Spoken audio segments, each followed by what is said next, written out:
ದಯವಿಟ್ಟು ಏನಂತಪ್ಪ ಅಂದ್ರೆ ಶ್ರಮಿಸಬೇಕು.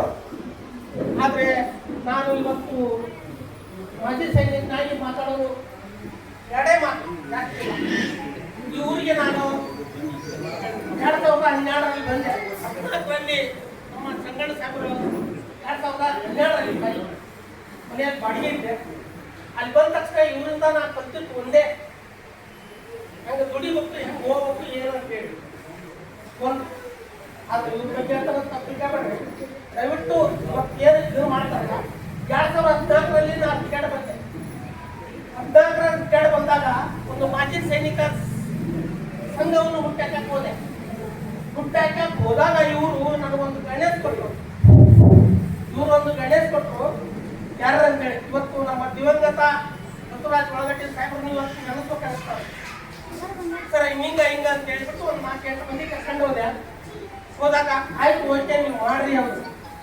ಅವತ್ತು ಎಲ್ಲರೂ ನಮ್ಮ ದಿವಂಗತ ಒಳಗಟ್ಟಿ ಬಸವರಾಜ್ ಸಾಹೇಬರು ಒಂದು ಬಿಲ್ಡಿಂಗ್ ಕೊಟ್ಟರು. ಹೇಳಿಬಿಟ್ಟು ಮಳೆ ನೆಕ್ಸ್ಟ್ ಸರ್ಕಾರ ಹತ್ರ ಬಂದೆ. ಸರ್ಕಾರ ಹಿಂಗ ಎಲ್ಲ ಈ ಥರ ಆಯ್ತು, ಹಿಂಗ ಹೊಟ್ಟೆಕಿವಿ ಹಿಂಗ ಏನೋ ಸಹಾಯ ಅಂತ ಕೇಳಿದೆ. ಅವತ್ತು ಇವ್ರು ಏನು ಹೇಳಿದ್ರು ಗೊತ್ತಾ ನೋಡ, ಏನ್ ಬೇಕು ಕೇಳೋದು. ಆಕ್ಚುಲಿ ಒಂದು ಬಿಲ್ಡಿಂಗ್ ಕೇಳಿದ್ರು ಒಳ್ಳೇದಾಗ್ತದೆ ಸಪರೇಟ್. ನಾನು ಒಂದು ಲಾಕರ್ ಕೇಳಿದೆ.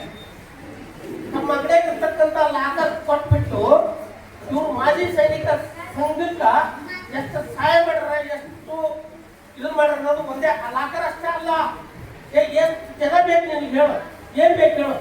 ಹಳ್ಳಿ ಪಪ್ಪದ ಹನುಮಂತ ಸ್ನೇಹಿತಿನ ಹೊರಪೇಟೆಯಲ್ಲಿ ಸಿಕ್ಕೊಂಡಿದ್ದಲ್ಲ, ಅವರು ಪತ್ನಿಯನ್ನು ಕರ್ಸಿದ್ವಿ. ನೆಕ್ಸ್ಟ್ ನಮ್ಮ ತೊಳಗ್ ಹುಡುಕ ತಾಯಿಯನ್ನು ಕರ್ಸಿದ್ವಿ. ನೆಕ್ಸ್ಟ್ ಅಳವಂಡಿ ಅವ್ರ ತಾಯಿಯನ್ನು ಕರ್ಸಿದ್ವಿ. ಕರೆಸ್ಬಿಟ್ಟು ಎಲ್ಲ ಸಮಾಜ ಸೇವೆ ಮಾಡ್ತಕ್ಕಂಥವ್ರು ನಿಜವಾಗಿ ನಮ್ಮ ಗುರುನಾಥ ಅದರ ಅಂದ್ರೆ ಬಹಳ ಹೆಮ್ಮೆಯ ವಿಷಯ ಅಂತ ಹೇಳ್ತಾರೆ. ಸೈನಿಕರ ಬಗ್ಗೆ ಮೊನ್ನೆ ನಾನು ಡೆಲ್ಲಿಗೆ ಹೋಗಿದ್ದೆ.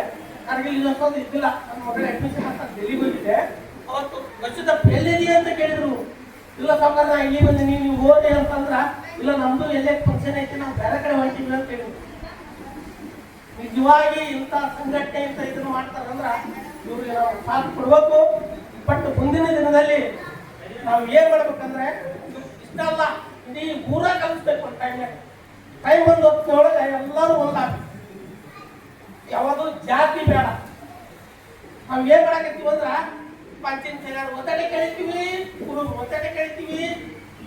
ಇವರು ಉಳಿದ ಎಲ್ಲಾ ಜನಗಳನ್ನು ಸಾಗರ ಓದಕತ್ತ, ಇವ್ರು ಓದಕತ್ತ, ಅವ್ರು ಓದಕತ್ತ. ನಮ್ಮಲ್ಲಿ ಸಂಘಟನೆ ಇಲ್ಲ. ಸಂಘಟನೆ ಮಾಡ್ಕೊಂಡು ಒಂದಾಗಬೇಕು. ಏನ್ ಒಂದೇ ಇದು ಇರ್ಬೇಕು ನಮ್ಮಲ್ಲಿ.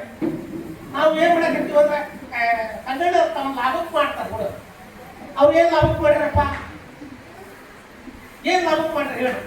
ಸ್ವಂತ ದುಡ್ಡಿಂದ ಇಷ್ಟೆಲ್ಲ ಮಾಡ್ತಾರಂದ್ರ ದಯವಿಟ್ಟು ಯಾರ್ಯಾರ ಮನ್ಸಿನ ನೋವಾಗ ತಪ್ಪು ಇಟ್ಕೋಬಹುದು.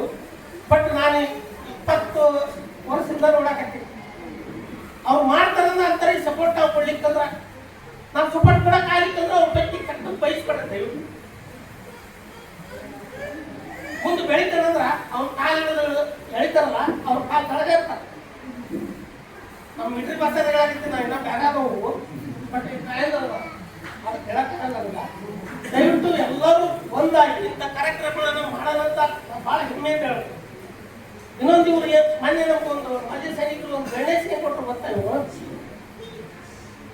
ಯಲಬುರ್ಗ ಎಂಡ್ ಪುಕ್ನೂರು ತಾಲೂಕು ಎಷ್ಟು ಜನ ಅದಿ ಅಂತ ಕೇಳಿದ್ರು. ಸರ್ 200 ಮೇಲೆ ಎಷ್ಟು ಕಲಿಸ್ಕೊಂಡಿದೀವಿ, 600 ಚಿಲ್ಲರ ಕಲಿಸ್ಕೊಳ್ಳೋದು ಅಂತ ಹೇಳಿದ್ವಿ. ಒಟ್ಟು ಕಲಿಸಲ್ಲ ಸನ್ಮಾನ ಮಾಡ್ಕೊಂಡು ಹೇಳಿ, ಒಟ್ಟು ಸನ್ಮಾನ ಮಾಡ್ಕೊಂಡು. ನಿಜವಾಗಿ ದೇಶ ಸೇವೆ ಮಾಡಿದಾರ, ದೇಶ ಸೇವಕರಲ್ಲ, ಇಂಥ ದೇಶ ಭಕ್ತರು ಏನದಾರಲ್ಲ ಇವರು ಸೇವಕರು. ದೇಶ ಭಕ್ತರು ನೀವಾದ್ರೂ ಪ್ರತಿಯೊಬ್ಬರಲ್ಲಿ ದೇಶ ಭಾವನೆ ಹುಟ್ಟಬೇಕು. ಪ್ರತಿ ವರ್ಷ ನಾವು ಕಾರ್ಗಿಲ್ ಯುದ್ಧೋತ್ಸವ ಮಾಡ್ತೀವಿ. ಸ್ವಂತ ನಮ್ಮ ದುಡ್ಡು ಅಟ್ಟೆ ಮಾಡ್ತೀವಿ. ಅದು ಆಕ್ಚುಲಿ ಕಾರ್ಗಿಲ್ ಯುದ್ಧೋತ್ಸವ ನೀವು ಸಿವಿಲಿಯನ್ ಮಾಡ್ಬೇಕು. ಕಾರ್ಗಿಲ್ನಲ್ಲಿ ನಮ್ಮ ದೇಶ ಕೆಟ್ಟು ಬಂದೈತಿ, ಯುದ್ಧದಲ್ಲಿ ಕೆಟ್ಟು ಬಂದಾರ, ನೀವು ಮಾಡ್ಬೇಕು. ಪ್ರತಿ ವರ್ಷ ನಾವು ಮಾಡ್ತೀವಿ. ನೀವ್ಯಾಕೆ ಬರ್ತೀರಿ, ನಾವು ಮಾಡ್ತೀವಿ ಅಂತ ಹೇಳಿದ್ರು. ನಾವು ಮನೆ ನಾವು ಮಾಡ್ತೀವಿ, ನಾವು ಇದನ್ನು ಮಾಡ್ತೀವಿ ಅಂತ ಹೇಳ್ತೀವಿ. ಅವ್ರು ಮಾಡೋದು ದೊಡ್ಡದಲ್ಲ, ಎಲ್ಲರೂ ಕೂಡಿ ಮಾಡೋಣ್ರಿ. ದಯವಿಟ್ಟು ನನ್ನ ನಲ್ಗುರ್ಗದಲ್ಲಿ ಇದು ಒಂದು ಕಾರ್ಯಕ್ರಮ ಏನು ನಡೆಯುತ್ತಿದ್ದು ಬಹಳ ಚಂದ ಅನ್ಸಕ್ಕೆ ನನಗೆ. ದಯವಿಟ್ಟು ಮುಂದೆ ಬರ್ತಕ್ಕಂಥ ಒಳಗೆ ಎಲ್ಲರೂ ಕೈ ತೋರಿಸೋಣ, ಎಲ್ಲರೂ ಒಂದಾಗಿ ನಡೆಯೋಣ ಅಂತ ನನ್ನ ಅಭಿಪ್ರಾಯ. ಬೋಲೋ ಭಾರತ್ ಮಾತಾ ಕಿ